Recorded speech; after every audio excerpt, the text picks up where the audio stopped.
اور پھر ہم میں ایسے کون سے ایٹریبیوٹس ہونے چاہیے، کون سی ایسی کوالٹیز ہونی چاہیے تاکہ ہم ایک بہترین داعیہ بن سکیں۔ تو ناظرین، بہترین داعی یا داعیہ بننے کے لیے سب سے پہلے یہ جاننا ضروری ہے کہ کن گروپ آف پیپلز کو ہم فیس کرتے ہیں، کس طرح کی پبلک کو ہم نے دعوت دینی ہے، کس طرح کے لوگوں کو ہم نے دعوت دینی ہے۔ تو مینلی ہم لوگوں کو ٹو کیٹیگریز میں ڈیوائڈ کریں گے، ایک موافق طبقہ اور ایک مخالف طبقہ۔ ایک طبقہ جو حق کو ایکسیپٹ کرتا ہے اور ایک طبقہ جو حق کو آسانی کے ساتھ ایکسیپٹ نہیں کرتا۔ اب اگر ہم پہلے طبقے پر بات کریں تو اس کو بھی حضور شیخ الاسلام نے 2 حصوں میں تقسیم کیا ہے۔ پہلا موافق طبقہ ایسا طبقہ ہوتا ہے، لوگوں کا ایک ایسا گروہ ہوتا ہے جو کہ راہ راست سے بھٹکا ہوا تھا مگر اسے حق کی تلاش تھی، حق کے ساتھ اس کا کوئی بغض نہیں ہے، کوئی عناد نہیں ہے، کوئی عداوت نہیں ہے، بلکہ لیکن کسی نے اس کو راہ ہدایت پر لانے کے لیے کوشش نہیں کی، کسی نے اسے شر سے بچانے کے لیے کوشش نہیں کی۔ اگر اسے راہ حق کی طرف دعوت دی جاتی تو وہ دعوت و تبلیغ دین کے پیغام کو قبول کرنے کے لیے تیار ہو جاتا۔ اس پہلے موافق طبقے کو دعوت دینے کے لیے قرآن مجید سورہ نحل کی آیہ کریمہ نمبر 125 میں فرماتا ہے کہ اے رسول معظم صلی اللہ علیہ وآلہ وسلم، آپ اپنے رب کی طرف حکمت کے ساتھ بلائیے۔ حکمت کا مطلب یہ ہے کہ پریچر جو ہے، جو داعی ہے، وہ مدعو کی ذہنی سطح، اس کے ماحول اور اس کے اوپر اثر انداز ہونے والے عوامل، قلبی کیفیات، اس کی نفسیاتی صورتحال کو اچھی طرح سمجھے کہ وہ کیوں بھٹکا ہوا تھا، اس کا سبب کیا ہے، کیا چیز اس پر اثر انداز ہو رہی ہے۔ داعی کو چاہیے کہ جس کو وہ دعوت دے رہا ہے اس کو اس کی فہم اور عقل کے مطابق اسے اس انداز سے دعوت دے کہ اس پر ہونے والے سابقہ تمام اثرات کو زائل کر دے۔ جس چیز سے وہ لا علم تھا اس بات کا اسے علم ہو جائے، اسے خبر اور احساس ہو جائے کہ وہ جہالت کی تاریکی میں تھا اور یہ دعوت حق ہے۔ اس کے بعد داعی معمولی چیزوں کی بجائے جو اس کے لیے زیادہ اہم ہے انہیں حکمت کے ساتھ سٹیپ بائی سٹیپ دعوت دے تاکہ اس میں طلب اور خواہش مزید بڑھے۔ مثلا اگر وہ فرائض کا تارک ہے تو داعی سیدھا سنتوں کی بات نہ کرے بلکہ پہلے فرائض کی طرف لائے، پھر سنتوں کی بات کرے اور آخر میں نوافل کا بتائے۔ جیسا کہ ایک حدیث مبارکہ سے ثابت ہے کہ ایک اعرابی آقا علیہ السلام کی بارگاہ میں حاضر ہوتا ہے اور پوچھتا ہے کہ یا رسول اللہ صلی اللہ علیہ وآلہ وسلم، مجھے بتائیں کہ اسلام کیا ہے، کیا چیز مجھ پر واجب ہے؟ تو آپ صلی اللہ علیہ وآلہ وسلم فرماتے ہیں دن اور رات میں 5 وقت کی نماز ادا کرو۔ وہ پوچھتا ہے حضور اس سے زائد کچھ نہیں؟ آپ صلی اللہ علیہ وآلہ وسلم نے فرمایا نہیں، اس سے زائد کچھ نہیں، ہاں اگر تمہارا دل چاہے کہ کوئی نفلی عبادت کروں تو کر سکتے ہو۔ پھر اس نے پوچھا حضور اس کے علاوہ مجھ پر کیا فرض ہے؟ تو آپ نے فرمایا رمضان کے روزے رکھنا۔ اس نے پوچھا اس سے زائد کچھ نہیں؟ تو آپ صلی اللہ علیہ وآلہ وسلم نے فرمایا کچھ نہیں، ہاں اگر تم نفلی روزے رکھنا چاہتے ہو تو رکھ سکتے ہو۔ اس کے بعد اس نے پوچھا کہ حضور اس کے علاوہ مجھ پر کیا فرض ہے؟ تو آپ نے فرمایا اگر تم صاحب نصاب ہو تو اپنے مال کی زکوٰۃ دینا۔ اس نے عرض کیا اس سے زائد کچھ نہیں؟ تو فرمایا کچھ نہیں، لیکن اپنی نفلی عبادت میں اضافہ کر سکتے ہو۔ یہ سن کر وہ شخص واپس جانے کے لیے مڑا اور اس نے کہا اللہ گواہ ہے جو کچھ آپ نے بتایا میں وہ کروں گا اور اس سے زائد کچھ نہیں کروں گا۔ تو آقا علیہ السلام نے صحابہ کرام رضوان اللہ اجمعین سے فرمایا اگر یہ شخص اپنے دعویٰ میں سچا ہے تو یہ فلاح پا گیا۔ سبحان اللہ۔ اب دوسرا موافق طبقہ عام آدمی کا ہے جسے سائنس، فلسفہ، علم، حکمت اور اونچے درجے کی دماغی باتوں سے غرض نہیں ہے، بلکہ اس پر قلب اور جذبات کی باتیں وہ کیفیات اثر کرتی ہیں۔ اس طبقہ کے لیے قرآن مجید فرماتا ہے سورہ نحل کی ہی آیہ کریمہ نمبر 125 میں کہ اور عمدہ نصیحت کے ساتھ والموعظۃ الحسنہ، عمدہ نصیحت کے ساتھ، یعنی داعی مدعو کو موعظ حسنہ، اچھی، عمدہ اور مؤثر نصیحت کے ساتھ اس طرح دعوت دے کہ اس کی بات نہ صرف اس کے دل پر اثر انداز ہو بلکہ اس کے جذبات اور احوال کو بھی بدل دے۔ تو معزز ناظرین، اب ہم بات کریں گے مخالف طبقے کی۔ مخالف طبقہ ایسا طبقہ ہے جو کہ دین سے بغض رکھتا ہے، عناد رکھتا ہے، عداوت رکھتا ہے، جو کہ دین کی بات سننا ہی نہیں چاہتا اور وہ نصیحت کو سننا نہیں چاہتا۔ ایسے طبقے کو دعوت دینے کے لیے قرآن مجید کی سورہ نحل کی آیہ کریمہ نمبر 125 میں ہی بتایا گیا ہے۔ اللہ رب العزت فرماتے ہیں، اور ان سے بحث بھی ایسے انداز میں کیجیے جو نہایت حسین ہو۔ اس طبقے کے ساتھ دائی عمدہ انداز کے ساتھ ڈیبیٹ کرے۔ اب مذکورہ آیت میں جو الفاظ ہم دیکھتے ہیں کہ باللتی ہی احسن سے مراد بھی یہی ہے کہ صرف عمدہ طریقے سے نہیں بلکہ نہایت احسن طریقے کے ساتھ مخالف سے بات کی جائے، کیونکہ قرآن مجید نے دائی کے لیے شرط لگا دی ہے کہ جب وہ مخالف سے بات کرے تو اس کو نہ تو للکارے، نہ اس سے جھگڑا کرے، نہ اس پر تہمت لگائے، نہ اس پر فتویٰ بازی کرے، نہ اس کا بیہیویئر جو ہے وہ انسلٹنگ ہو، اس کی ٹون انسلٹنگ ہو، اور نہ اسے اسلام سے خارج کرے۔ بلکہ اگر وہ غیر مسلم ہے تو بات کا آغاز یہاں سے نہ کرے کہ تم کافر ہو، مشرک ہو، اور تم تو سیدھا جہنم میں جائیں گے اور ہم جنت میں جائیں گے۔ نہیں، ایسے افراد سے بات کرنے کے لیے بھی قرآن مجید ہمیں واضح طور پر نصیحت کرتا ہے اور بتاتا ہے کہ سورہ آل عمران کی ہی آیہ کریمہ نمبر 64 میں ہے کہ آپ فرما دیں اے اہل کتاب، تم اس بات کی طرف آ جاؤ جو تمہارے اور ہمارے درمیان یکساں ہے، کامن ہے، وہ یہ کہ ہم اللہ کے سوا کسی کی عبادت نہیں کریں گے اور ہم اس کے ساتھ کسی کو شریک نہیں ٹھہرائیں گے، اور ہم میں سے کوئی ایک دوسرے کو اللہ کے سوا رب نہیں بنائے گا۔ پھر اگر وہ روگردانی کریں تو کہہ دو، گواہ ہو جاؤ کہ ہم تو اللہ کے تابع فرمان مسلمان ہیں۔ یعنی دعوت دینے والا ڈفرینسز سے بات کا آغاز نہ کرے، بات کو سٹارٹ نہ کرے، بلکہ کامنالٹیز پر بات کرے، اس کو قریب لائے، اس کے اندر سننے کی گنجائش پیدا کرے تاکہ اسے یقین ہو جائے کہ یہ متنفر کرنے والا نہیں ہے، یہ سخت گیر نہیں ہے، یہ میری فکر اور احوال سے واقف ہے، میری کچھ باتوں کو اچھا جانتا ہے۔ بالآخر جو دعوت سننے والا ہے وہ اس درجہ تک پہنچ جائے کہ دائی کی بات سننے اور سمجھنے کے لیے ذہنی طور پر تیار ہو جائے۔ اس کے بعد دائی دلیل کے ساتھ بات کرے تاکہ اس کا دل و دماغ حق کی طرف منتقل ہو سکے۔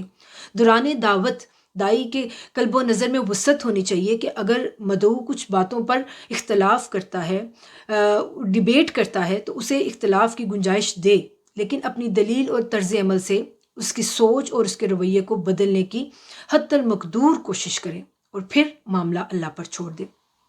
اس دوران جو دعوت دینے والا ہے، جو ایڈریس کر رہا ہے، جو پریچر ہے، اس کا ڈیبیٹ کرنے کا انداز جتنا عمدہ ہوگا اس میں اتنی ہی خیر ہوگی۔ تو ناظرین، اب ذہن میں یہ سوال آتا ہے کہ اگر مخالف طبقہ ہماری دعوت کو رد کر دے، دائی کی دعوت کو قبول کرنے سے انکار کر دے، تو اس صورت میں اسلام ہمارے لیے کیا حکم دیتا ہے؟ تو مخالف طبقے کو دین کی دعوت پہنچانے کے لیے ہمارے انداز کلام میں بہت ڈیسنسی، بہت تہذیب، بہت شائستگی اور لطافت ہونی چاہیے، اور ہونا یہ چاہیے کہ ہم اپنی ڈیبیٹ کا اینڈ جو ہے وہ نہایت خوبصورت انداز سے کریں۔ پھر بھی اگر وہ دعوت کو رد کر دیں تو ایسی صورت میں ہمارا کیا رویہ ہونا چاہیے، ہمارا ری ایکشن کیا ہونا چاہیے؟ تو اس حوالے سے قرآن مجید سورہ آل عمران کی ہی آیہ کریمہ نمبر 20 میں ہمیں بتاتا ہے کہ اے حبیب، اگر پھر بھی آپ سے جھگڑا کریں تو فرما دیں کہ میں نے اور جس نے بھی میری پیروی کی اپنا روئے نیاز اللہ کے حضور جھکا دیا ہے، اور آپ اہل کتاب اور ان پڑھ لوگوں سے فرما دیں کیا تم بھی اللہ کے حضور جھکتے ہو، یعنی اسلام قبول کرتے ہو؟ پھر اگر وہ فرما برداری اختیار کر لیں تو وہ حقیقتاً ہدایت پا گئے، اور اگر منہ پھیر لیں تو آپ کے ذمہ فقط حکم پہنچا دینا ہی ہے، اور اللہ بندوں کو خوب دیکھنے والا ہے۔ اب اس آیہ مبارکہ میں دعوت دینے سے لے کر اس کی قبولیت اور رد ہونے کے تمام جو مراحل ہیں ان کو بخوبی اور واضح انداز میں ہمیں بتا دیا گیا ہے کہ جب دائی اپنی حکمت کے ساتھ تمام دلائل دے چکے، اپنی بات کو آسن انداز سے پہنچائے، اپنی بات کا اینڈ بڑے آسن انداز سے کر چکے، تو پھر اس سے پوچھے کہ کیا تم اب اسلام قبول کرتے ہو؟ تو اگر تو وہ یہ کہے کہ ہاں میں اسلام قبول کرتا ہوں تو وہ ہدایت پا جائے گا، لیکن اگر وہ کہیں کہ ہم رد کرتے ہیں اور اسلام قبول نہیں کرتے تو داعی کی ذمہ داری فقط ان تک پیغام پہنچا دینا ہی تھا، اس سے زیادہ کوئی چیز بھی داعی کے ذمہ پھر نہیں رہتی، کیونکہ باقی اللہ کے بندوں کا معاملہ اللہ کے سپرد ہے۔ یہ داعی کی دعوت کا بڑا خوبصورت اور حسین اینڈ ہے۔ تو ناظرین، اب ایک اور سوال کو ایڈریس کرتے ہیں کہ کیا دعوت دینے کے لیے کوئی خاص پیٹرن، کوئی خاص طریقہ ہے؟ تو اس کا جواب یہ ہے کہ کوئی خاص طریقہ نہیں ہے۔ دعوتی و تبلیغی عمل کا کوئی خاص طریقہ ہم ڈیفائن نہیں کر سکتے، اور نہ ہر جگہ ہم ایک وے کو، ایک اسلوب کو اور منہج کو اپنا سکتے ہیں۔ البتہ جب ہم دعوت دے رہے ہوں تو جو داعی ہے اس کا پریزنٹ مائنڈڈ ہونا بہت ضروری ہے، حاضر دماغ ہو اور حاضر جواب ہو۔ اسے دعوت دیتے وقت جن کو وہ دعوت دے رہا ہے ان کے خود ساختہ اور ان کی جو بائسڈ تھنکنگ ہے ان کو تبدیل کرنے کے لیے، اپنی فکر میں اس کو ڈالنے کے لیے بڑی ہی ڈیفیکلٹ سچویشن کو فیس کرنا پڑتا ہے، کیونکہ کچھ مدعوین یعنی کہ کچھ لوگ ایسے ہوتے ہیں جن پر قلبی و جذباتی باتیں اثر کرتی ہیں، کسی پر عقلی و سائنسی باتیں اثر کرتی ہیں، وہ عقل اور سائنس اور دلیل کی بات سنتے ہیں۔ کچھ لوگ ایسے ہوتے ہیں جن کو تذکرہ آخرت پسند ہوتا ہے اور ان کو جنت کے تذکرے متاثر کرتے ہیں، کسی کو زہد و ورع اور ذکر و اذکار متاثر کرتے ہیں۔ اس لیے یہ نہیں کہا جا سکتا کہ داعی کو مخاطبین کے سامنے دعوت پیش کرتے وقت کوئی مخصوص طریقہ کار ہی اختیار کرنا چاہیے، بلکہ یہ داعی کی اپنی حکمت عملی، فہم و فراست اور ثوابدید پر ہوتا ہے کہ وہ تدبر اور تفکر کے ساتھ مخاطبین کے سائیکالوجی، ان کے ٹیمپرامنٹ، ان کے مزاج اور ماحول اور ایونٹس کے لحاظ سے وہ کیا وے اڈاپٹ کرتا ہے۔ تو ناظرین آگے بڑھتے ہیں کہ داعی کی دعوت کا سینٹرل پوائنٹ کیا ہونا چاہیے، اس کی دعوت کا مرکز و محور کیا ہونا چاہیے۔ تو داعی کی دعوت کا مرکز و محور فقط اللہ ہونا چاہیے۔ قرآن مجید میں ارشاد ہوتا ہے سورہ یوسف میں آیہ کریمہ نمبر 108 میں کہ میں اللہ کی طرف بلاتا ہوں۔ مذکورہ آیہ مبارکہ میں داعی کا ایک اور اہم وصف اور شرط یہ ہے کہ اس کی دعوت فقط اللہ ہو، اس کی دعوت میں بے نیازی، صدق اور اخلاص ہو، اور وہ اللہ اور اس کے رسول کی رضا کے لیے یہ سب کر رہا ہو، کیونکہ اگر ذاتی مفاد، جاہ و منصب، لوگوں کو اپنی طرف راغب کرنے اور دوسروں کے سامنے اپنا علمی روب جاڑنے اور علمی دبدبہ ثابت کرنے کا خیال بھی ذہن میں آ جائے تو وہ دعوت دین نہیں رہے گی، بلکہ وہ ادعو الی نفسی بن جائے گی، یعنی وہ لوگوں کو اپنے نفس کی طرف بلا رہا ہوگا، جبکہ اللہ تعالیٰ نے ایک راہ متعین کر دی ہے کہ دعوت دین صرف یہ ہے کہ ذاتی غرض اور نفسانی خواہشات سے بالا تر ہو کر وہ صرف اپنے ہر قول و فعل اور عمل کی سمت اللہ کی طرف رکھے۔ پھر جو شخص دعوت و تبلیغ میں ہر قسم کی نفسانی خواہشات سے جتنا زیادہ بے غرض ہوتا چلا جاتا ہے تو اللہ تعالیٰ اتنی زیادہ اس کی عزت اپنے ذمے لے لیتا ہے۔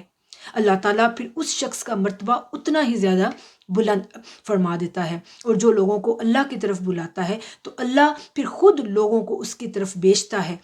تو یہی ایک نظام قدرت ہے۔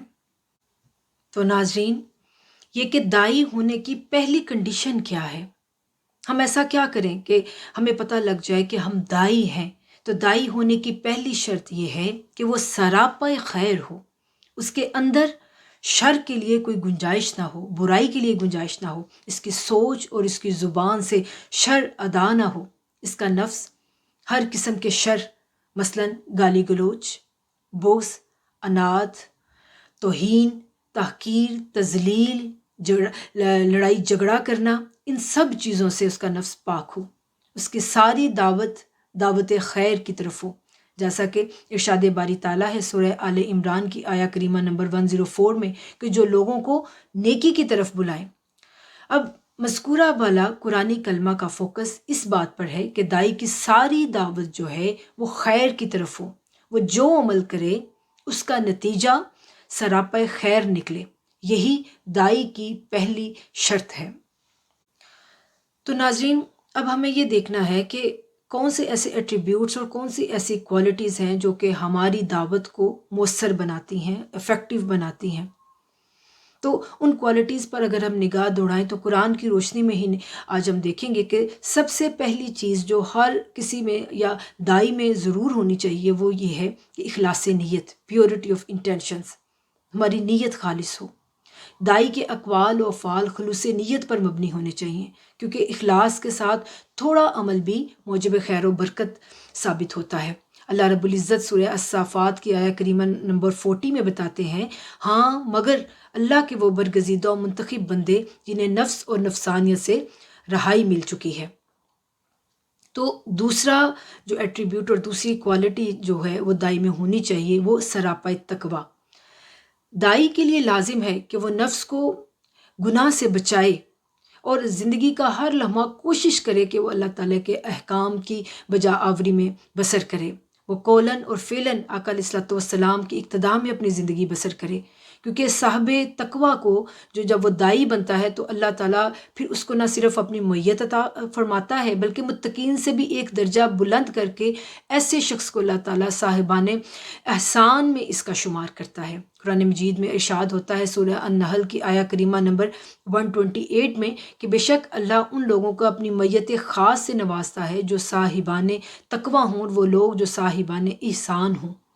اس لیے دائی کو ایسا ناصح ہونا چاہیے کہ اس کا طرز عمل اور اس کی طرز دعوت نصیحت، خلوص اور اخلاص پر مبنی ہو۔ وہ ہمیشہ لوگوں کے ساتھ اچھا برتاؤ کرے، نیکی والا برتاؤ کرے، وہ ڈیبیٹنگ سٹائل نہ اس کا ہو، جرا کرنے والا نہ ہو، دل توڑنے والا اس کا سٹائل نہ ہو، کریٹیکل سٹائل اس کا نہ ہو، بلکہ اس کی طبیعت میں محبت ہو، شفقت ہو، نرمی ہو، عدل ہو اور اعتدال ہو، یعنی وہ سراپا تقویٰ اور محسن ہو۔ تیسرا ایٹریبیوٹ اور کوالٹی جو دائی میں ہونی چاہیے وہ ہے شخصی وجاہت، اس کا ویل پرسنالٹی ہونا۔ مگر ظاہری حسن و جمال جو ہے وہ ایک حد تک تو اٹریکٹ کر سکتا ہے، لیکن اگر اس کا کردار اچھا نہیں ہے تو اس کی اچھی صورت اور اس کا ویل پرسنالٹی ہونا بھی کسی کام کا نہیں آتا۔ لہٰذا جو دعوت وہ دوسروں کو دے اس کا عکس اس کے اپنے کردار میں بھی نظر آنا چاہیے۔ قرآن حکیم میں ارشاد ہوتا ہے سورہ یوسف کی آیہ کریمہ نمبر 108 میں کہ میں بھی اور وہ شخص بھی جس نے میری اتباع کی۔ اس آیہ مبارکہ سے میں بھی، اس سے مراد یہ ہے کہ وہ جس عمل کی دعوت دے رہا ہے پہلے خود اس پر عملاً استقامت کے ساتھ قائم ہو، اس بصیرت کی روشنی اس کے یعنی جو وہ بات کر رہا ہے اس بصیرت کی روشنی اس میں بھی نظر آئے، اس کی زندگی میں نظر آئے۔ لہٰذا دائی میں شخصی وجاہت کے ساتھ ساتھ کردار کا پایا جانا بھی بے حد ضروری ہے۔ نمبر 4، حسن خلق۔ دائی کے لیے ضروری ہے کہ وہ اخلاق حسنہ سے اپنے آپ کو مزین کرے، کیونکہ سیرت و کردار سے بڑھ کر کوئی دولت نہیں ہے، کوئی دعوت نہیں ہے۔ وہ جس کسی سے بھی ملے بڑے ہی اچھے انداز سے ملے، بڑے پرتپاک انداز سے ملے، بڑے اسمائلنگ فیس سے ملے کہ دوبارہ ہر شخص اس سے ملنے کی خواہش کرے، اس کے چہرے پر مسکراہٹ رہے۔ اس لیے خوش خلقی کا پہلا مظہر حسن گفتار ہے، یعنی گفتگو کا انداز اچھا ہو۔ ارشاد باری تعالیٰ ہے سورہ بقرہ کی آیہ کریمہ نمبر 83 میں، اور عام لوگوں سے بھی نرمی اور خوش خلقی کے ساتھ نیکی کی بات کہنا۔ لہٰذا عبادات، معاملات اور اخلاقیات میں دائی سراپا صالحیت ہو اور اخلاق سیئہ مثلاً بخل، چغلی، غیبت، جھوٹ، تکبر وغیرہ سے وہ کاملاً پرہیز کرنے کی کوشش کریں، کسی کو اپنے سے حقیر نہ جانے، کسی میں نقص نہ نکالے، کسی کا راز فاش نہ کرے۔ جتنا دائی خود ان عیبوں سے پاک ہوگا اتنا ہی اس کی دعوت جو ہے وہ افیکٹو ہوگی اور لوگوں کے دلوں پر اثر کرے گی۔ پانچویں بات یہ کہ وہ ہمبل ہو، متواضع ہو، منکسر المزاج ہو۔ تواضع اور انکساری دائی کا اہم ترین وصف ہے، اسے احساس برتری اور نفس کے حملوں سے بچانے کے لیے ایک اسلحہ کا کام دیتا ہے۔ نمبر 6، وہ عفو اور درگزر کرنے والا ہو، لوگوں کو معاف کرنے والا ہو۔ ایک دائی کو عفو درگزر کے صفت سے متصف ہونا بہت ضروری ہے۔ وہ کوئی برائی کا بدلہ برائی سے نہ دینے والا ہو، بلائی سے دینے والا ہو، اچھائی سے دینے والا ہو۔ زیادتی و ظلم پر عفو درگزر کا عملی مظاہرہ پیش کرتے ہوئے معاف کر دے، اپنی دعوت و تبلیغ کے عمل کو تسلسل کے ساتھ جاری رکھے، کیونکہ دائی کو اللہ رب العزت ارشاد فرماتے ہیں سورہ آل عمران کی آیہ کریمہ نمبر 159 میں، سو آپ ان سے درگزر فرمایا کریں اور ان کے لیے بخشش مانگا کریں۔ سبحان اللہ۔ ہمارا 7واں وصف جو ہے، جو دائی کے لیے ہونا بہت ضروری ہے، اس کی جو کوالٹی ہے وہ صداقت ہے، سچائی ہے، راست گوئی ہے۔ راست گوئی اور سچائی دائی کے لیے بہت زیادہ ضروری ہیں۔ وہ اپنے آپ سے ہمیشہ سچ بولنے، جھوٹ سے گریز کرنے، بدی سے بچنے اور نیکی اختیار کرنے کا عہد کرے۔ اس کے نتیجے میں اس کی سیرت و کردار میں پختگی آئے گی۔ یہی کردار ایک کامیاب دائی کا اثاثہ ہے۔ دائی جن صفات سے متصف ہوتا ہے ان کا ذکر سورہ آل عمران کی آیہ کریمہ نمبر 17 میں بھی آتا ہے کہ یہ لوگ صبر کرنے والے ہیں اور قول و عمل میں سچائی والے ہیں اور ادب و اطاعت میں جھکنے والے ہیں اور اللہ کی راہ میں خرچ کرنے والے ہیں اور رات کے پچھلے پہر اٹھ کر اللہ سے معافی مانگنے والے ہیں۔ سبحان اللہ۔ صبر و استقامت، دائی کو صبر و استقامت کے صف سے متصف ہونا چاہیے تاکہ دین کی دعوت و تبلیغ کے سلسلہ میں پیش آمدہ مصائب و آلام، تنگی و ترشی اور ناسازگار حالات کا پامردی سے مقابلہ کر سکے، دین کے کام کو آگے بڑھانے میں سستی اور کم ہمتی نہ دکھائے۔ اس کی تمام تر توجہ اس مقصد کی طرف ہونی چاہیے جس کے لیے وہ اس قدر محنت اور مشقت کر رہا ہے۔ اسے اللہ تعالیٰ کا وہ فرمان پیش نظر رکھنا چاہیے جس میں اس نے اپنے محبوب سے خطاب کرتے ہوئے یہ تسلی آمیز کلامات ارشاد فرمائے سورہ نحل کی آیہ کریمہ نمبر 127 میں، اور اے حبیب مکرم صلی اللہ علیہ وآلہ وسلم، صبر کیجیے اور آپ کا صبر کرنا اللہ ہی کے ساتھ ہے، اور آپ ان کی سرکشی پر رنجیدہ خاطر نہ ہوا کریں، اور آپ ان کی فریب کاریوں سے اپنا کشادہ سینہ میں تنگی بھی محسوس نہ کیا کریں۔ سبحان اللہ۔ یعنی دائی دوران دعوت کبھی یہ توقع نہ کرے، کبھی ایکسپیکٹ نہ کرے کہ اس کی بات مان لی جائے گی یا اس کی دعوت قبول کر لی جائے گی یا اس کی دعوت کا 100% رزلٹ نکلے گا، بلکہ ممکن ہے کہ اس کی دعوت مکمل طور پر ٹھکرا دی جائے، رد کر دی جائے، اسے برا بھلا کہا جائے، اس پر تہمت لگائی جائے، اس پر الزامات کی بچھاڑ کی جائے، اس کی کردار کشی کی جائے، اور اسے پھر اس سے بڑھ کر یہ کہ اسے نقصان بھی پہنچایا جائے۔ ایسی صورت میں دائی کے لیے لازم ہے کہ وہ کسی قسم کا ریئیکشن شو نہ کرے، مکمل طور پر استقامت کے ساتھ صبر کا مظاہرہ کرے، کیونکہ قرآن مجید کی مذکورہ آیت کی روح سے اس کا صبر اللہ کے لیے ہے اور اللہ ہی کے ساتھ ہے۔ لہٰذا وہ لوگوں کی سازشوں اور دھوکہ دہی سے مایوس اور غم زدہ نہ ہو، بلکہ وہ اللہ تعالیٰ کی محبت بھرے الفاظ سن کر اپنی تمام مشکلات پر صبر کرے، اور وہ وسیع القلب ہو اور وہ وسیع العزم ہو۔ نامی خوبی جو اس میں ہو کہ اس کی ول پاور بہت اسٹرانگ ہو، اس کی قوت ارادی جو ہے وہ بہت زیادہ مضبوط ہو، کیونکہ قوت ارادی ہی وہ وصف ہے جس کو بروئے کار لا کر وہ اپنے ذاتی میلان یا رجحان سے دستبردار ہو جاتا ہے، ڈیویٹ ہو جاتا ہے، اور دائی کے اعمال کی بنیاد اکثر و بیشتر ارادی افعال پر مبنی ہوتی ہے، جس کی وجہ سے کبھی کبھی وہ اپنا راستہ اور منزل نہیں بدلتا، بلکہ وہ ہمیشہ باصول اور مستقل مزاج رہتا ہے۔ تو اس کی ول پاور اسٹرانگ ہونا بہت ضروری ہے۔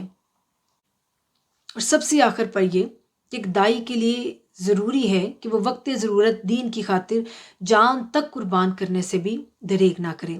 جب تک ایک دائی کے اندر اپنے دین کے لیے عصبیت و حمیت نہ پائی جائے وہ کامیاب دائی نہیں ہو سکتا۔ تو ناظرین، اب ہم یہ دیکھتے ہیں کہ جو دعوت دینے والا ہے، دین کی طرف لوگوں کو بلانے والا ہے، دین کی طرف رغبت دلانے والا ہے، اللہ تعالیٰ کے ہاں اور آقا علیہ الصلوۃ والسلام کے ہاں اس شخص کا مقام و مرتبہ کیا ہے۔ تو سب سے پہلے اگر ہم دیکھیں تو دائی جو بہت زیادہ پیار سے بات کرتا ہے، بہت زیادہ مسکرا کر بات کرتا ہے، اس کے جو خوش گفتاری ہے اس کو بڑا ہی قابل تعریف گردانا گیا ہے۔ تو قرآن مجید میں اگر ہم دیکھتے ہیں تو اللہ رب العزت ارشاد فرماتے ہیں، اور شخص سے زیادہ خوش گفتار کون ہو سکتا ہے جو اللہ کی طرف بلائے اور نیک عمل کرے اور کہے بے شک میں اللہ اور رسول صلی اللہ علیہ وآلہ وسلم کے فرما برداروں میں سے ہوں۔ سبحان اللہ۔ تو اگر ہم دیکھیں تو دائی کے لیے اجر و ثواب بھی بہت زیادہ ہے۔ دائی کے لیے اللہ تعالیٰ نے بے شمار جزائے خیر اور صلہ رکھا ہے۔ ہم حضرت ابو مسعود انصاری رضی اللہ تعالیٰ عنہ سے روایت ہے کہ آقا علیہ الصلوۃ والسلام نے فرمایا، جس نے کسی خیر کی طرف رہنمائی کی تو اس کے لیے خیر کا عمل کرنے والے کی طرح اجر و ثواب ہے۔ سبحان اللہ۔ یہ متفق علیہ حدیث مبارکہ ہے۔ حضرت ابو ہریرہ رضی اللہ تعالیٰ عنہ سے روایت ہے کہ آقا علیہ الصلوۃ والسلام نے فرمایا، جس نے راہ ہدایت کی دعوت دی تو اس کے لیے اس کی اتباع کرنے والوں کے لیے اجر کی طرح اجر و ثواب ہے، جبکہ اس سے اتباع کرنے والوں کے اجر و ثواب میں بھی کوئی کمی نہیں ہوگی۔ سبحان اللہ۔ حضرت سہل بن سعد رضی اللہ تعالیٰ عنہ سے روایت ہے کہ آقا علیہ الصلوۃ والسلام نے غزوہ خیبر کے موقع پر حضرت علی رضی اللہ تعالیٰ عنہ کو مخاطب کرتے ہوئے فرمایا، اللہ کی قسم، اللہ تعالیٰ تمہارے ذریعے ایک آدمی کو ہدایت دے دے، یہ تمہارے لیے سرخ اونٹوں کا مالک ہونے سے زیادہ بہتر ہے۔ سبحان اللہ۔ پھر دائی کی کامیابی اور کامرانی کو اگر ہم دیکھیں تو امر حق کے لیے تعلیم دینے اور امر باطل سے روکنے والا دائی ہر حال میں کامیاب و کامران ہوتا ہے۔ ارشاد باری تعالیٰ ہے، اور تم میں سے ایسے لوگوں کی ایک جماعت ضرور ہونی چاہیے جو لوگوں کو نیکی کی طرف بلائیں اور بلائی کا حکم دیں اور برائی سے روکیں، اور وہی لوگ جو ہیں وہ بامراد ہیں اور وہی لوگ فلاح پانے والے ہیں۔ سبحان اللہ۔ تو معزز ناظرین، اب ہمیں یہ دیکھنا ہے کہ دائی جو ہے وہ نفسیاتی اعتبار سے مختلف قسم کے مزاج کے لوگوں کے ساتھ کیسے ڈیل کرے اور کیسے ان کو دعوت دے، وہ اپنی دعوت و تبلیغ کو کیسے افیکٹو بنا سکتا ہے۔ وہ 3 طرح کے لوگوں سے اس کا واسطہ پڑتا ہے۔ سب سے پہلے علمی مزاج کے حامل لوگوں سے اس کا واسطہ پڑ سکتا ہے۔ تو علمی مزاج کے حامل جو لوگ ہوتے ہیں وہ علمی مجالس میں دلائل کو پریفر کرتے ہیں۔ دلائل کی نوعیت، ان کی اقسام اور ان کی ترتیب و تدوین سے انہیں ایک طرح کی سیٹسفیکشن ہوتی ہے۔ وہ ایسے پریچر کو پسند کرتے ہیں، وہ ایسے دائی کی بات سننا پسند کرتے ہیں جو اسلام اور جدید سائنسی موضوعات پر دلائل کے ساتھ گفتگو جس کو کرنا آتی ہو، مثلاً قرآن اور سائنس کی روشنی میں تخلیق کائنات کی معلومات رکھتا ہو۔ اسلام کی جو پیور ٹرمز ہیں ان کی وضاحت وہ آج کے جدید زبان میں کر سکے۔ پھر اسلام اور جدید سائنس میں جو گیپ ہے وہ اس کو فلفل کرنا جانتا ہو۔ ہمارا آج کا جو ماڈرن اکنامک سسٹم ہے اس کو اسلام کے اکنامک سسٹم سے وہ ریلیٹ کرے، اور آج کے ماڈرن اکنامک سسٹم میں جو خرابیاں ہیں ان کی ریفارمز جو ہے وہ اسلام سے ثابت کرے اور اسلام سے پیش کرے۔ اس مقصد کے لیے دائی کو جدید علمی اور سائنسی موضوعات پر اپنی گرفت مضبوط کرنا ضروری ہے۔ پھر ہمیں فکری مزاج کے حامل لوگ ملتے ہیں۔ ایسے لوگ جو ہوتے ہیں وہ امیجنری ٹائپ کے ہوتے ہیں، فلسفیانہ طرز فکر میں رغبت رکھتے ہیں۔ یہ تخیل پسند مدعین جو ہیں وہ دلائل کی بجائے فلسفیانہ گفتگو اور تصورات کو پسند کرتے ہیں۔ یہ شعوری سطح پر اپنے ارد گرد کے ماحول سے اپنی آبزرویشن کی بیس پر بہت سارے سوالات اکٹھے کر کے اور پھر ان پر سوچ و بچار کرنا پسند کرتے ہیں۔ ایسے جو لوگ ہوتے ہیں ان کے لیے دائی اسلام سے متعلقہ فکری موضوعات پیش کریں، مثلاً اسلام انسانیت کی فکری سطح پر کیا رہنمائی مہیا کرتا ہے، اسلام فکری سطح پر دنیا کے باقی مذاہب اور فلسفیانہ طرز زندگی سے کس طرح بیٹر ہے۔ یہ ایک ایسا موضوع ہے جس پر دائی کا معیاری فکری مضامین پر گرفت ہونا بہت ضروری ہے۔ نمبر 3 کے جذباتی مزاج کے حامل لوگ جب ہمیں ملیں تو یہ ایسے لوگ ہوتے ہیں، انہیں نہ تو دلائل سے غرض ہوتی ہے نہ ہی وہ تصورات کی جستجو کی شعوری کوشش کرتے ہیں۔ یہ صرف عشق حقیقی کے طلبگار ہوتے ہیں۔ ان کے سامنے اسلام کی تاریخ عشاق رکھی جائے، ان کے سامنے صحابہ کرام کی آقا علیہ السلام سے محبت کے واقعات رکھے جائیں، اور پھر ایسے واقعات جب رکھتے ہیں تو وہ زیادہ اٹریکٹ ہوتے ہیں۔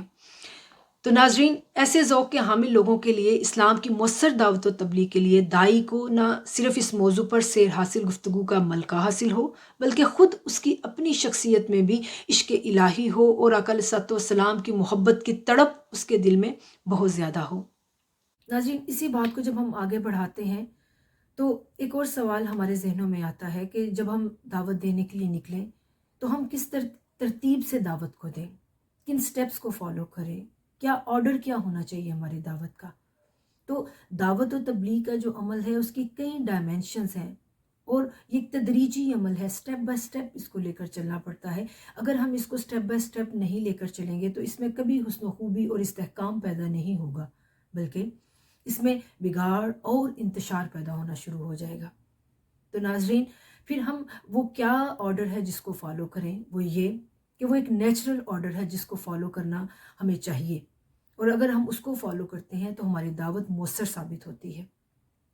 وہ نیچرل آرڈر کیا ہے کہ اصلاح کا آغاز سب سے پہلے ہم اپنی ذات سے کریں، ہم اپنی ذات پر محنت و مجاہدہ کریں، ریاضت کریں، اپنی ذات کو نفس کی علائشوں سے پاک کریں، خود کو ہم اپنے کردار کو اعلیٰ کریں، خود کی تنہائی کو پاک کریں، خود کو اعلیٰ سنگتوں کے ساتھ جوڑیں، اور جب نفس اطاعت اور تسلیم و رضا کے راستے پر چل پڑے تو پھر دوسروں کی اصلاح کی طرف متوجہ ہوں۔ یہ تو تھا پہلا سٹیپ۔ دوسرا سٹیپ یہ کہ اہل خانہ کو اللہ تعالیٰ کی سرکشی اور نافرمانی سے ہم بچائیں، یعنی دوسرے سٹیپ پر پہلے اپنی ذات کی اصلاح سے آغاز کریں، اس کے بعد ہم اپنی فیملی کی اصلاح کریں۔ اس ضمن میں ہر ایک سے باز پرس کی جائے گی، یہ ہر ایک کا فرض ہے۔ ہر شخص جو ہے، چاہے وہ دائی بننا چاہتا ہے یا نہیں بننا چاہتا، اپنی ذات کی اصلاح اور اپنی فیملی کی ذات کی اصلاح ہر شخص پر فرض ہے، کیونکہ قرآن مجید میں ہے کہ اے ایمان والو، اپنے آپ کو اور اپنے اہل و عیال کو اس آگ سے بچاؤ۔ ہر شخص اپنے اہل و خانہ سے محبت، شفقت کے جذبات کا اظہار کرتا ہے، تو پھر کوئی بھی شخص یہ نہیں چاہتا کہ وہ خود تو جنت میں جائے اور آخرت میں اس کی فیملی جو ہے وہ عذاب آخرت میں گرفتار ہو جائے اور وہ جہنم میں جلے۔ تو ہر شخص کو چاہیے کہ وہ اپنی فیملی پر محنت کرے، اور اگر افہام و تفہیم اور محبت کے ساتھ وہ راہ راست پر نہیں آتے تو پھر تنبیہ کا انداز بھی اختیار کرنے میں کوئی حرج نہیں ہے۔ اب تیسرا جو آرڈر ہے جس کو ہم نے ملحوظ خاطر رکھنا ہے وہ یہ کہ اس کے بعد ہم اپنے ریلیٹیوز کی اصلاح کریں۔ خاندان معاشرتی زندگی کی ایک اہم اکائی ہے۔ دائی جس ماحول میں پیدا ہوا، اس نے پرورش پائی اور جوان ہوا، اس کا تقاضا یہ ہے کہ وہ اس میں خدا کا دین پھیلائے۔ ہر دائی اپنی زندگی میں ماں باپ، بہن بھائی اور دیگر رشتہ داروں کے ساتھ کسی نہ کسی شکل میں جڑا ہوا ہوتا ہے، لہٰذا انہیں کار دعوت و تبلیغ میں آسانی کے ساتھ شامل کیا جا سکتا ہے۔ اپنے گھر کو دعوت و تبلیغ کا عملی نمونہ بنانے کے بعد اپنے قریبی رشتہ داروں اور خاندان کے دیگر افراد کو دین کی دعوت دینی چاہیے۔ اللہ تعالیٰ نے قریبی رشتہ داروں کی اصلاح پر زور دیتے ہوئے فرمایا سورہ شعراء میں کہ اے حبیب مکرم صلی اللہ علیہ وآلہ وسلم، آپ اپنے قریبی رشتہ داروں کو ہمارے عذاب سے ڈرائیے۔ سبحان اللہ۔ اب چوتھا سٹیپ جو ہے وہ یہ کہ ہم سوسائٹی کی اصلاح کریں۔ دائی کو خاندان کے بعد معاشرہ کے دیگر افراد کی اصلاح کی طرف بھی توجہ دینی چاہیے۔ اس ضمن میں اللہ تعالیٰ فرماتے ہیں سورہ شعراء میں ہی کہ اور اسی طرح ہم نے آپ کی طرف عربی زبان میں قرآن کی وحی کی تاکہ آپ مکہ والوں کو اور ان لوگوں کو جو کہ اس کے ارد گرد رہتے ہیں ڈر سنا سکیں، اور آپ جمع ہونے کے اس دن کا خوف دلائیں جس میں کوئی شک نہیں ہے۔ دائی جس معاشرہ میں رہتا ہے اس کی نفسیات، حالات، مسائل اور اس کی فکری و عملی خوبیوں اور خامیوں سے دوسروں کی نسبت زیادہ آگاہ ہوتا ہے، لہٰذا اس کے لیے خلوص و ہمدردی کے ساتھ خدا کا دین پہنچانے اور کام بہتر طور پر سر انجام دینے کے زیادہ موقع ہوتے ہیں۔ دائی اور مخاطبین دونوں ایک دوسرے سے بخوبی آگاہ ہوتے ہیں، اس لیے دعوت و تبلیغ کا کام پائیدار بنیادوں پر آگے بڑھتا ہے۔ بے شک اب یہ کہ اس کے بعد آخری مرحلہ میں دائی کو چاہیے کہ وہ کار دعوت و تبلیغ اقوامی عالم تک پہنچائے۔ اس ضمن میں درج ذیل آیت مبارکہ مشل راہ ہے۔ ارشاد ہوتا ہے سورہ السبا میں، اور اے حبیب مکرم، ہم نے آپ کو نہیں بھیجا مگر اس طرح کہ آپ پوری انسانیت کے لیے خوشخبری سنانے والے اور ڈر سنانے والے ہیں۔ حضور نبی اکرم صلی اللہ علیہ وآلہ وسلم کی کار دعوت کسی خاص قوم، کسی خاص طبقہ یا زمین کے لیے نہیں بلکہ تا قیامت اقوام عالم کے لیے ہے۔ اب یہ امت کا فرض ہے کہ وہ حد المقدور دعوت و تبلیغ کو عالمگیر سطح پر بپا کرے تاکہ قیامت کے دن کوئی شخص یہ عذر پیش نہ کر سکے کہ اس تک خدا کا پیغام نہیں پہنچا۔ مذکورہ دعوت و تبلیغ کا جو تدریجی عمل ہے، جو آرڈر ہے، یہ فطری بھی ہے اور منطقی بھی ہے، اس لیے عام حالات میں اس کا خیال رکھنا مفید بھی ہے اور مطلوب بھی، تاہم دعوت و تبلیغ کے تقاضوں کے تحت اس میں ترمیم کی جا سکتی ہے۔ اب ایک اور سوال، اور وہ یہ کہ کیا دعوت و تبلیغ کی کامیابی ہی اصلاً دائی کی کامیابی کہلائے گی یا کہ نہیں؟ تو اس کا جواب ہے کہ نہیں، دعوت و تبلیغ کی کامیابی اصلاً دائی کی کامیابی نہیں کہلائے گی، کیونکہ دائی کی کامیابی دعوت و تبلیغ کی کامیابی کے ساتھ مشروط نہیں ہے، لنکڈ نہیں ہے، یہ دونوں سیپریٹ چیزیں ہیں۔ وہ کیسے؟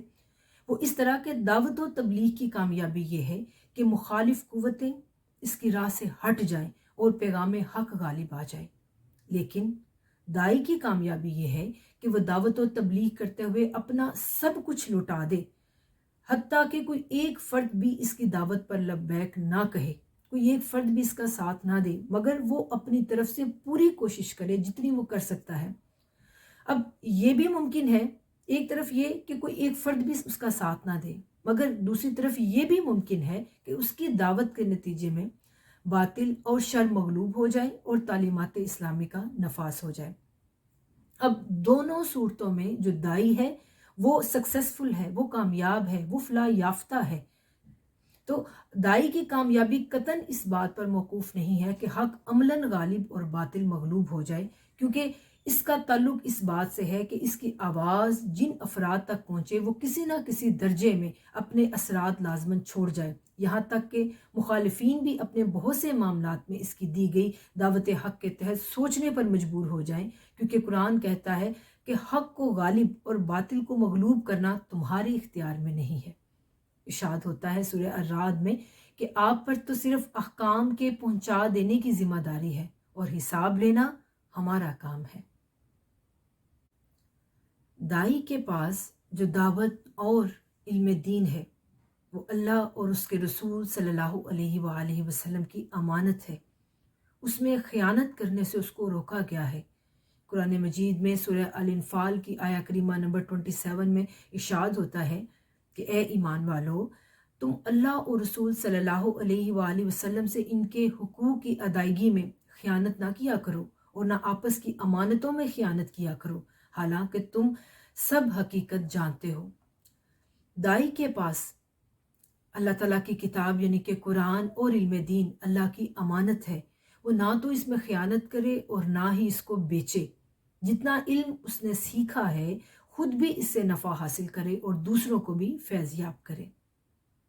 دعوت کے لیے دائی کا بے خوف اور نڈر ہونا بہت ضروری ہے، مگر بے خوف اور نڈر ہونے کا یہ مطلب نہیں کہ لوگوں کی عزتوں سے کھیلا جائے اس لیے کہ میں بہت بہادر ہوں، بلکہ دائی حق جو ہے وہ خیر کے لیے بے خوف ہو، ڈرنے والا نہ ہو، بزدل نہ ہو، حریص نہ ہو، لالچی نہ ہو، بلکہ وہ بے نیاز ہو، اس کے اندر جرت ایمانی ہو، اس کا توکل صرف اللہ پر ہو کہ ہر حال میں اللہ تعالیٰ میری حفاظت کرنے والا ہے۔ قرآن کریم میں سورہ المائدہ کی آیہ کریمہ نمبر 67 میں مذکور ہے کہ اور اللہ مخالف لوگوں سے آپ کی جان کی خود حفاظت فرمائے گا، یہ اللہ کا وعدہ ہے۔ اسی طرح ایک دائی ہر طرح کے طعن و تشنیع اور الزام تراشی، بہتان تراشی کے خوف سے بھی بے نیاز ہو جائے، جیسا کہ سورہ المائدہ کی آیہ نمبر 54 میں بھی ہے کہ وہ کسی ملامت کرنے والے کی ملامت سے خوف زدہ نہیں ہوں گے۔ داعیہ کو دعوتی سرگرمیوں میں بہت ساری رکاوٹوں کا بھی سامنا کرنا پڑتا ہے۔ آج کل کے جدید دور میں جہاں کثرت گناہ ہے، وہاں مضبوط قوت ایمانی اور گہری اخلاقی پختگی کے بغیر نیکی کی روش پر قائم نہیں رہا جا سکتا۔ قدم قدم پر انحراف کا خطرہ اور پھسل جانے کے قوی امکانات کی وجہ سے گناہوں کے خلاف کھڑے ہونے کی قوت جو ہے وہ کمزور ہو جاتی ہے، گناہوں کے خلاف ہماری قوت مدافعت کم پڑ جاتی ہے۔ اب ہم چند ایسی رکاوٹوں کا جائزہ لیں گے جو کہ ہمارے دعوت و تبلیغ کے عمل کو کمزور کر دیتی ہیں، اسے پینڈنگ کر دیتی ہیں یا اس میں رکاوٹ کرتی ہیں۔ سب سے پہلی رکاوٹ جو حائل ہوتی ہے وہ ہے حب دنیا۔ ہم سب جانتے ہیں کہ دنیا ایک دارالعمل ہے۔ دنیوی زندگی کی چند روزہ حقیقت سے باخبر ہونے کے باوجود عملی طور پر بعض اوقات داعیہ حب دنیا میں اس قدر مستغرق ہو جاتی ہے کہ اسے ذاتی منفعت کے علاوہ اور کوئی چیز دکھائی نہیں دیتی اور وہ اپنا مقصد زندگی بھول جاتی ہے۔ حالانکہ دنیا مال و اسباب کی قلت اور کثرت کا نام نہیں، بلکہ دل کا اس طرف مائل ہو جانا اور اللہ کی ذات کو بھول جانا دنیا کہلاتا ہے۔ اگر یہی مال اللہ کی راہ میں خرچ کیا جائے تو یہ آخرت کا سبب بن جاتا ہے۔ اب دوسری رکاوٹ جو کہ آتی ہے وہ ہمارا لیک آف انٹرسٹ ہے۔ دعوتی میلان کا فقدان ایک ایسی رکاوٹ ہے جس کے باعث دعوتی و تبلیغی کام جو ہیں وہ پینڈنگ ہو جاتے ہیں۔ داعیہ کی دعوت و تبلیغ اور اس کے لوازمات سے ناواقفیت اور عدم دلچسپی اپنی ذمہ داریوں سے کما حق ہو عہدہ برا ہونے میں رکاوٹ بنتی ہے اور عملی جدوجہد کی نتیجہ خیزی غیر موثریت کی صورت میں سامنے آتی ہے۔ ہمارے فکری و ذہنی تغیرات یہ بھی راہ میں رکاوٹ بن جاتے ہیں۔ دل جو ہے وہ جذبات کا مرکز ہوتا ہے اور ذہن عقل کا حامل ہوتا ہے۔ بعض اوقات داعیہ یا تو جذباتیت اور سطحیت کا شکار ہو جاتی ہے یا پھر کاملاً اپنی عقل پر بھروسہ کر لیتی ہے۔ وہ فکری اور ذہنی جو تغیرات ہیں ان کے باعث نفس میں پائی جانے والی جملہ برائیاں مثلاً حسد، بغض، کینہ، تعصب، غرور، انا، حب دنیا اور حب جاہ میں مبتلا ہو جاتی ہے، جس سے اس کے دعوتی و تبلیغی کام میں نمود و نمائش اور ریا کا عنصر پیدا ہو جاتا ہے اور وہ معاشرتی برائیوں کو امر واقعہ کے طور پر تسلیم کر کے اصلاح احوال کی کوششیں ترک کر دیتی ہے۔ نمبر 4 پر ہے ناقص فہم دین۔ دین کا کامل فہم نہ ہونا یہ بھی دعوتی و تبلیغی سرگرمیوں میں مشکلات کا باعث بنتا ہے۔ جملہ امور پر کامل دسترس کا فقدان، غیر واضح تصور اور حقانیت پر یقین کی کمی کی وجہ سے داعیہ کے علم میں کوئی گہرائی نہیں ہوتی اور ناقص تصورات کا اظہار کئی غلط فہمیاں، کئی کنفیوژنز کریٹ کرنے کا سبب بنتا ہے۔ اسلام کے جملہ پہلوؤں پر داعیہ کی گہری نظر نہ ہونے کے باعث اس کی خود ساختہ توجیہات، اس کے مفروضات، اس کی تعویلات اور اس کی سطحی باتیں خواتین کے فکر و عمل کی گمراہی کا باعث بنتی ہیں۔ طبقاتی افتراق، داعیہ کا مختلف قسم کے گروپس، مختلف قسم کے گروہی اور مسلکی تعصبات کا شکار ہونا دعوتی و تبلیغی سرگرمیوں میں حائل ہونے والی ایک اہم رکاوٹ ہے۔ دعوت و تبلیغ دین کا فریضہ سر انجام دینے والی داعیہ بعض اوقات طبقاتی ڈفرینسز کی وجہ سے تعصب پسند ہو جاتی ہے اور نفرت، بغض، تفرقہ، محاذ آرائی اور گمراہی کو فروغ دیتی ہے، جس کی وجہ سے معاشرہ میں فلاح کی بجائے بگاڑ پیدا ہونا شروع ہو جاتا ہے۔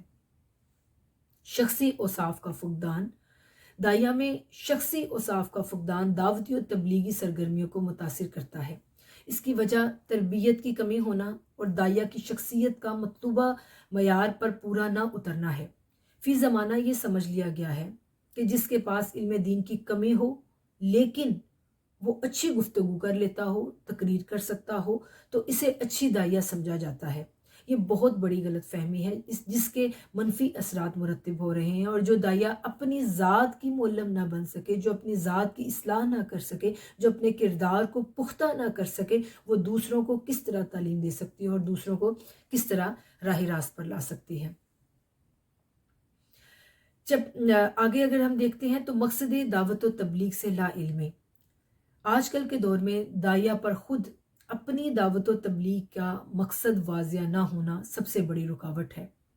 بعض اوقات عملی طور پر وہ اسلام کی دعوت دیتے ہوئے کسی ایک پہلو کی جانب تو اپنی توجہ رکھتی ہے تو دوسرا پہلو نظر انداز ہو جاتا ہے، لہٰذا جزوی کاوشیں ہرگز بھی اس کی متحمل نہیں ہو سکتی اور جز جو ہے وہ کسی صورت کل نہیں ہو سکتا۔ داعیہ کی مقصدیت سے لا علمی، اس کو بالکل کلیئرٹی نہ ہونا دعوت و تبلیغ کی موثریت میں ایک اہم رکاوٹ ہے۔ دشمن کی شر انگیزیوں سے بے خبری، داعیہ کی مخالفانہ حربوں سے بے خبری اس کی مؤثر دعوت و تبلیغ کے عمل میں ایک اہم رکاوٹ ہے۔ اسے اس بات کی خبر ہی نہیں ہوتی کہ باطل اور طاغوتی قوتیں کس کس انداز سے اس کی دعوت و تبلیغ کو ناکام کرنے کی سازشوں میں مصروف ہیں۔ فکری اور نظریاتی محاذ پر ان کے حملے کس قدر کارگر ثابت ہو رہے ہیں۔ انہوں نے جدید ٹیکنالوجی اور میڈیا کے استعمال سے دنیا بھر میں گھروں کے اندر تک رسائی حاصل کر لی ہے۔ ان معاندین اور شرپسند عناصر کی فتنہ پروری کی وجہ سے دعوتی سرگرمیاں متاثر ہو رہی ہیں۔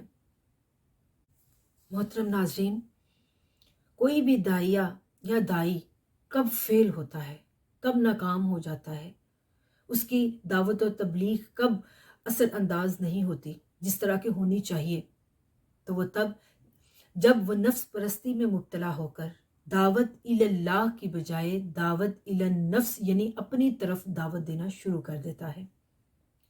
گویا وہ اللہ کی عبادت کرنے والا نہیں رہتا، اللہ سے بے نیاز اور لا تعلق ہو جاتا ہے۔ وہ خیر سے ہٹ کر دنیا پرست ہو جاتا ہے، وہ اپنی ذات کو مقدم کر لیتا ہے اور دعوت دین کو پس پش ڈال دیتا ہے۔ یہیں سے دین میں انتشار اور بگاڑ پیدا ہوتا ہے، تفرقہ بازی شروع ہو جاتی ہے، اخلاقیات میں خرابی آتی ہے اور دائی کی تباہی اور ناکامی اس کا مقدر ٹھہرتی ہے۔ کون سا شخص دائی نہیں ہو سکتا؟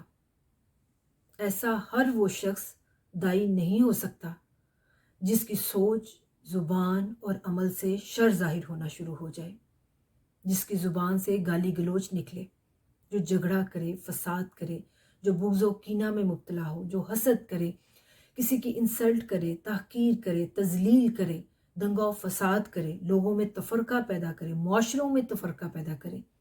ایسا شخص کبھی بھی دائی نہیں ہو سکتا۔ ایسا شخص دائی کی صف سے نکل جاتا ہے۔ الغرض ہر وہ کام جو دین میں شر اور فساد کا سبب بنے، جس شخص سے ان امور کا صدور ظہور ہونا شروع ہو جائے، وہ شخص نہ تو دین کی دعوت دے سکتا ہے اور نہ ہی ایسا شخص دائی ہو سکتا ہے۔ دائی دعوت دینے کے لیے پرنٹ میڈیا کو بھی یوز کر سکتا ہے۔ پرنٹ میڈیا کے کچھ ایسے ویز ہیں جن کو اپنا کر دائی اپنی دعوت کو مزید افیکٹو بنا سکتا ہے۔ اس کا سب سے پہلا جو طریقہ ہے وہ کتب ہے۔ دعوت و تبلیغ کے کام میں کتب اہم ذریعہ ابلاغ ہے۔ یہ انسانی فکر کو پروان چڑھا کر حکمت و دانائی اور معرفت عطا کرتی ہیں۔ کتاب پڑھنے کے اثرات بہت گہرے اور بہت دیر پا ہوتے ہیں۔ معاشرے کے مختلف شعبہ زندگی سے تعلق رکھنے والے لوگ فکری اور نظریاتی ارتقاء کے لیے کتب سے ہی استفادہ کرتے ہیں۔ ان کی اہمیت کا اندازہ اس بات سے لگایا جا سکتا ہے کہ کاغذ کی ایجاد کے بعد تمام اسلامی ذخیرہ کتابی شکل میں ہی ہم تک پہنچا ہے۔ دائی دعوت و تبلیغ کے فریضہ میں تصنیف و تالیف کے ذریعے اپنا پیغام، اپنی سوچ، اپنی فکر اور مقصد مدعوین کے دل و دماغ میں راسخ کرنے میں بنیادی کردار ادا کر سکتا ہے۔ اس کے بعد اخبارات آتے ہیں۔ اخبارات کو ایک مستقل حیثیت حاصل ہے۔ ان کی ابلاغی اہمیت کا اندازہ اس بات سے لگایا جا سکتا ہے کہ یہ عامت الناس کی ذہنی نشو و نما کا ایک اہم ذریعہ ہے۔ دائی اخبارات میں اپنا موقف بیان کر کے دعوت و تبلیغ کے فرائض خوش اسلوبی سے سر انجام دے سکتا ہے۔ کم قیمت ہونے کی وجہ سے کوئی بھی آسانی سے پڑھ سکتا ہے۔ تقریباً تمام اخبارات مذہبی اشاعت کے لیے مخصوص ایڈیشن شائع کرتے ہیں، جن میں نامور علماء و اسکالرز کے مضامین شائع کیے جاتے ہیں۔ تو دائی دینی و مذہبی مواقع پر ترویج و اشاعت اسلام اور مسلمانوں کی تعلیم و تربیت کے لیے تفسیر، حدیث، فقہ، عام مسائل اور دیگر موضوعات کو احاطہ تحریر میں لا سکتا ہے اور گاہے بگاہے عالمی سطح پر ہونے والے اہم واقعات اور اسلام پر کیے گئے اعتراضات کے جواب مدلل انداز میں دے سکتا ہے۔ رسائل و جرائد اسلام کی ترویج و اشاعت میں استعمال ہونے والا ایک اہم ذریعہ رسائل و جرائد بھی ہیں، جرنلز بھی ہیں، جو کہ خاص مدت، دنوں، مہینوں اور سال کی بنیاد پر شائع کیے جاتے ہیں۔ ان میں چھپنے والا زیادہ تر مواد مستقل نوعیت کا ہوتا ہے۔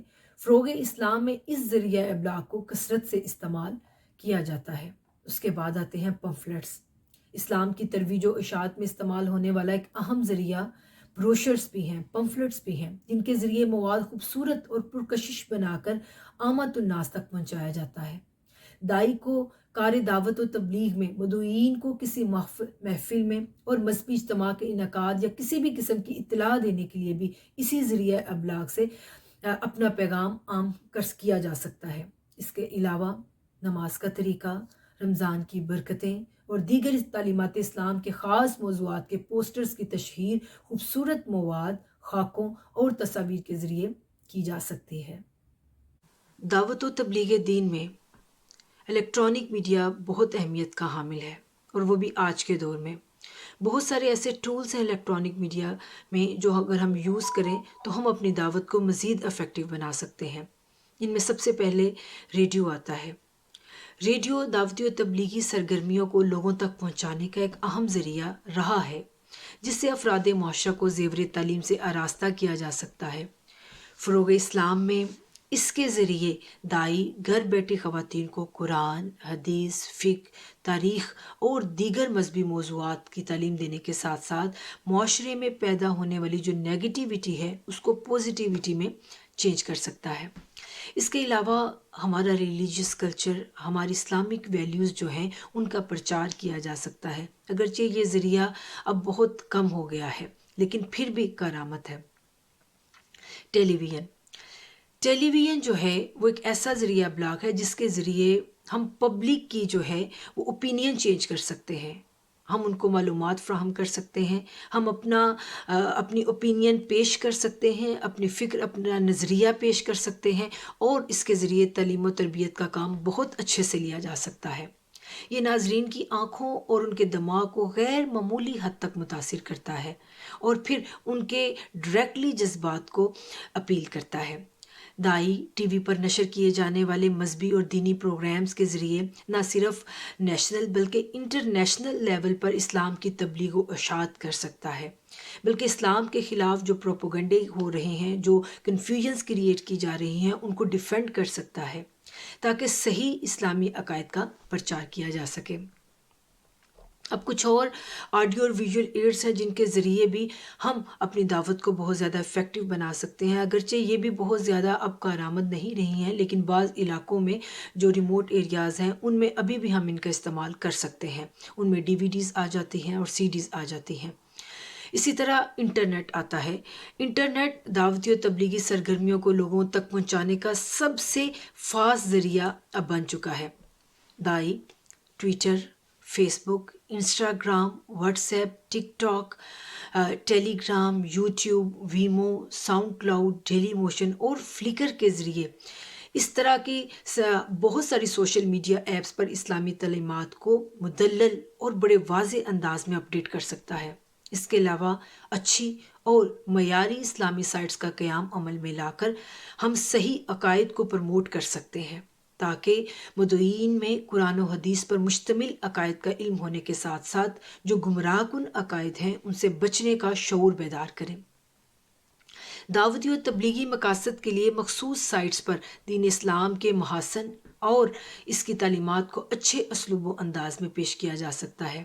اس کے علاوہ ویڈیو کانفرنسنگ اور آن لائن میٹنگز، آج کے ماڈرن دور میں video conference, on line meeting نہایت افیکٹو اور جدید ذریعہ دعوت و تبلیغ ہے۔ اس کو ٹیلی فون اور ویڈیو کی ہم ایک جدید فارم بھی کہہ سکتے ہیں۔ اس کے ذریعے نہ صرف دائی اور مدعوین ایک دوسرے کی آواز سن سکتے ہیں بلکہ ایک دوسرے کو براہ راست دیکھ سکتے ہیں، اور ہزارہا کلومیٹر کا فاصلہ بھی درمیان میں ہو، اس کے باوجود بھی یہ ذریعہ جو ہے یہ بہت زیادہ کارآمد ہے، فاصلے اس میں میٹر نہیں کرتے۔ اب موبائل فون آ جاتا ہے۔ موبائل فون بھی دعوت و تبلیغ کا بہت اہم ذریعہ بن گیا ہے۔ اس کے ذریعے ہم کال، ایس ایم ایس اور ایم ایم ایس کے ذریعے دین کی ابلاغ کا کام کر سکتے ہیں۔ نیز مختلف قسم کے سافٹ ویئرز کے ذریعے چند لمحوں میں ہم اپنا پیغام ہزارہا خواتین تک بیک وقت پہنچا سکتے ہیں۔ ناظرین، اگر ہم دعوت و تبلیغ کے عمل کے لیے کسی گروہ، کسی پلیٹ فارم، کسی تنظیم سے جڑ جائیں تو دو رشتے قائم ہو جاتے ہیں۔ ہم یا تو لیڈر کی سطح پر ہوتے ہیں یا کارکن کی سطح پر ہوتے ہیں۔ تو لیڈر اور کارکن دونوں کو چند اصولوں کو مد نظر رکھنا پڑتا ہے۔ اب وہ اصول کیا ہیں؟ سب سے پہلا اصول جو ہے وہ اطاعت امیر ہے۔ اجتماعی دعوت و تبلیغ کا پہلا اصول ہر کارکن کا اپنے سربراہ کی اطاعت کرنا ہے، خواہ ظاہری شکل و صورت اور معاشرتی رتبے کے اعتبار سے وہ کسی بھی سطح کا ہو، سوائے اس کے کہ وہ اللہ کی نافرمانی کا حکم دے۔ حضرت انس بن مالک رضی اللہ تعالیٰ عنہ سے روایت ہے کہ آقا علیہ الصلوۃ والسلام نے فرمایا، امیر کو سنو اور اطاعت کرو، خواہ تم پر ایک حبشی غلام کو ہی امیر بنا دیا جائے۔ سبحان اللہ۔ اب دوسرا جو اس کا اہم اصول ہے وہ ہے محبت و یگانگت۔ اجتماعی دعوت و تبلیغ کا بہت سنہری اصول جو ہے وہ آپس میں محبت اور یگانگت ہے۔ جو لیڈر ہے اس کے انداز فکر، اس کے انداز عمل، مزاج اور طبیعت سے کارکنان کے لیے محبت، یگانگت، شفقت اور رحمت کا عنصر واضح طور پر نظر آنا چاہیے۔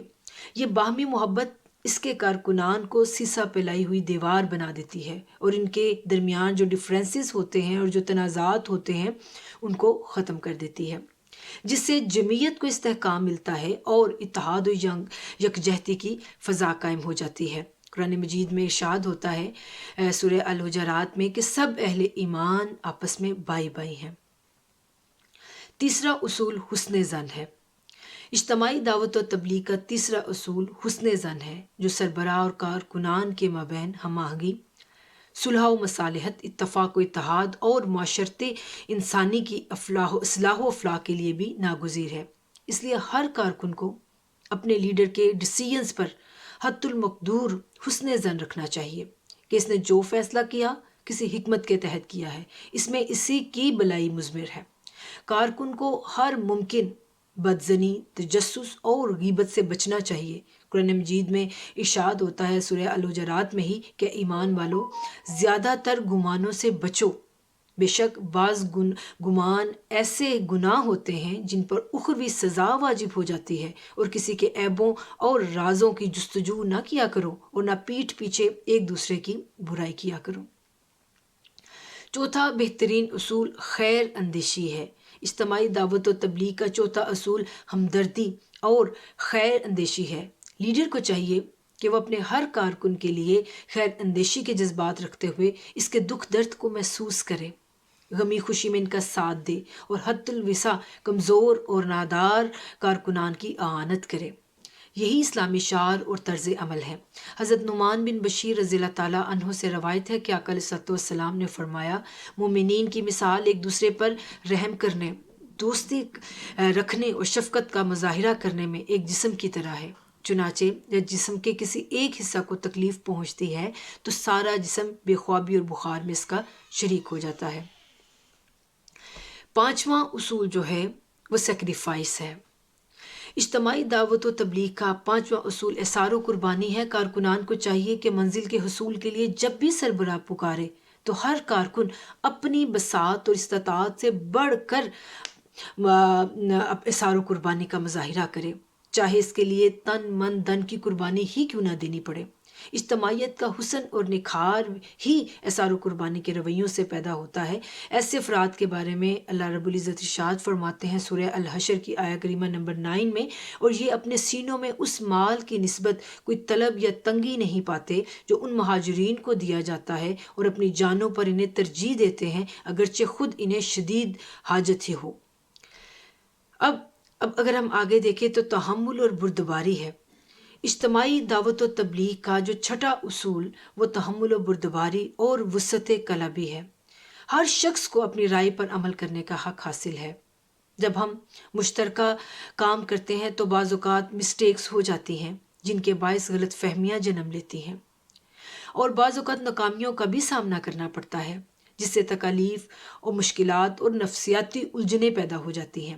ایسی صورت میں سربراہ اور کارکن دونوں کو تحمل اور بردباری اور حسن سلوک کا مظاہرہ کرنا چاہیے تاکہ کسی کی دل آزاری کی وجہ سے بغض و عناد کی فضا قائم نہ ہو۔ اگر ہم آگے دیکھیں تو اکاؤنٹیبلٹی ایک بہت اہم اصول ہے کہ اجتماعی دعوت و تبلیغ کا جو یہ ساتواں اصول ہے وہ اکاؤنٹیبلٹی ہے۔ انفرادی اور اجتماعی سطح پر ہر طرح کی ذمہ داریوں میں لیڈر اور کارکن دونوں کو چاہیے کہ وہ اپنے فرائض کو بخوبی سمجھ کر ان کی تکمیل کے لیے ایفرٹ کریں۔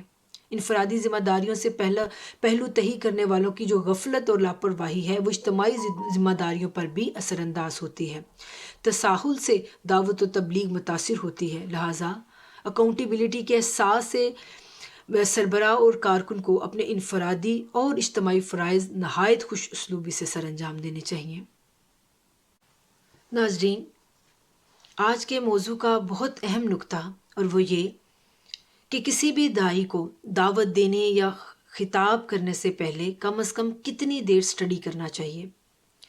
داعی کسی بھی موضوع پر دعوت یا خطاب کے لیے جائے تو اس پر لازمی ہے کہ اگر اس نے ہاف این آور ایڈریس کرنا ہے، خطاب کرنا ہے، تو وہ اس کے لیے کم از کم 4 آور جو ہے وہ سٹڈی کرے اور متعلقہ جو موضوع ہے اس کی آؤٹ لائن بنائے، ترتیب کے ساتھ سارے ٹاپکس لکھے، ان کے عنوانات لکھے، ابواب لکھے۔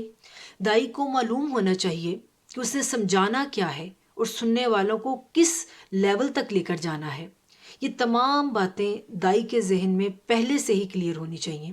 اس کے برعکس جو اس چیز کا تعین کیے بغیر خطاب کرتا ہے تو وہ کنفیوژن کا شکار ہو جاتا ہے، اور دعوت دینے کے لیے جتنی کنفیوژن اس کے اندر ہوتی ہے اس سے کئی گنا زیادہ کنفیوژن اپنی لا علمی کی وجہ سے وہ دوسروں میں منتقل کر دیتا ہے۔ دعوت و تبلیغ دین میں خواتین کا کردار کیا ہے؟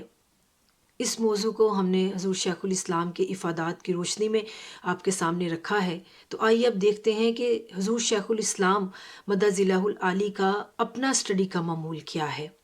تو اگر ہم دیکھتے ہیں کہ حضور شیخ الاسلام کا جو ڈیلی کا معمول ہے وہ 18 سے 20 گھنٹے تک کا ہے، اس وقت بھی جب کہ آپ کی عمر تقریباً 70 ایئر سے تجاوز کر گئی ہے، صحت کے کئی مسائل اور علالت کے باوجود آپ کا ڈیلی جو اسٹڈی کا روٹین ہے وہ تقریباً 16 سے 18 آورز تک ہے۔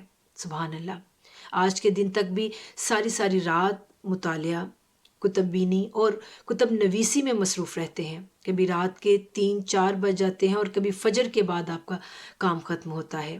آپ فرماتے ہیں کہ مجھے اس کام سے تھکاوٹ نہیں ہوتی اور نہ ہی یہ میری صحت کو خراب کرتا ہے، بلکہ اس سے میری صحت بہتر ہوتی ہے۔ حضور شیخ الاسلام دامت برکاتہم العالیہ کا یہ معمول زمانہ طالب علمی سے ہی رہا ہے۔ آپ دن رات مسلسل مطالعہ میں مصروف رہتے تھے اور بعض اوقات 2 دن کھانا نہیں کھاتے تھے۔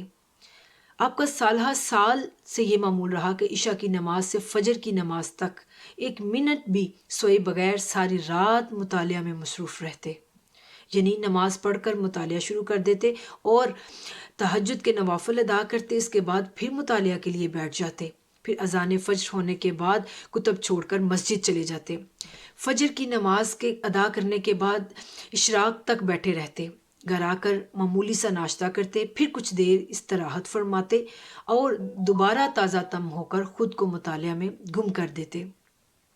آپ 18 سے 20 گھنٹے روزانہ کتب کا مطالعہ فرماتے، یوں آپ کا زمانہ طالب علمی کا سارا وقت ہی مطالعے میں ہی گزرا۔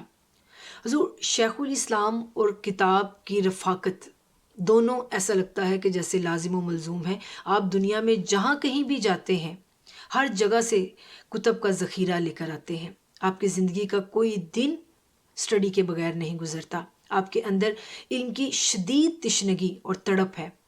آپ کی رفتار مطالعہ بہت تیز ہے۔ 400-500 صفحات کی کتاب کا مطالعہ قلیل وقت میں کر لینا ایک معمولی سی بات ہے آپ کے لیے، اور چونکہ ذہن رسا اور حافظہ نہایت قوی ہے، لہٰذا جس موضوع پر مطالعہ فرماتے ہیں وہ اپنے صحیح مفہوم اور مطالب کے ساتھ محفوظ اس طرح یاد ہو جاتا ہے کہ جب چاہتے ہیں بیان فرما دیتے ہیں۔ آپ کے مطالعے کی ایک خصوصیت یہ بھی ہے کہ زیر مطالعہ کتاب میں کوئی خاص بات اور اہم بحث ہو تو ابتدائی صفحات پر تحریر فرما دیتے ہیں کہ یہ بحث فلاں صفحہ پر ہے، تاکہ بعد ازاں اس کتاب کا مطالعہ کرنے والا قاری بھی اس بحث سے فائدہ اٹھا سکے۔ شیخ الاسلام کی وسعت مطالعہ کا اندازہ اس بات سے بھی لگایا جا سکتا ہے کہ کچھ عرصہ قبل جب آپ سے یہ سوال کیا گیا کہ اب آپ کتنی کتب پڑھ چکے ہیں، تو حضور شیخ الاسلام دامت برکاتہم العالیہ نے اس کے جواب میں فرمایا کہ میں اس کا متعین عدد تو نہیں بتا سکتا، لیکن یہ تعداد لاکھوں تک پہنچتی ہے۔ ناظرین، اسی کے ساتھ آج کی گفتگو ختم ہوتی ہے، اجازت دیجیے، اور بے شک بحیثیت انسان بہت ساری غلطیوں کی گنجائش ہوگی، آپ اس کو میری ذاتی کم فہمی پر محمول تصور کیجیے گا۔ اللہ حافظ۔ Subhanallah, Jazakallah. I would like to thank Sister Fariha Kashif for sharing with us her views on the role of women in dawah and preaching in Islam. Now, I would like to invite you all to join Minhaj Women League UK and therefore become involved in dawah and giving you a platform that is there for you to learn about your deen, to connect with Allah subhanahu wa ta'ala and with the message of the Prophet sallallahu alaihi wasallam, and also to allow you to become involved in inviting others to Islam in many different ways. Minhaj Women League UK holds gatherings like the one that we're in today, online gatherings, as well as face-to-face gatherings, which include things like Halqat-e-Durood, circles of Durood, and remembrance of Allah subhanahu wa ta'ala, which are all forms of enjoining goodness and these activities will allow you to meet like-minded sisters. And Minhaj Women League also hold events like workshops for the community covering topics like mental health, physical health, also things to help sisters develop their personal skills such as personal development, computer ICT skills and things like that. And also Minhaj Women League gives you the opportunity to become a member of this organisation, and then you have a platform which will enjoin you to goodness, inshallah. And you can find out more about Minhaj Women League through their Facebook page, through their YouTube page, their Twitter page and their Instagram page. Jazakallah for joining us today. Assalamu alaikum wa rahmatullahi wa barakatuhu.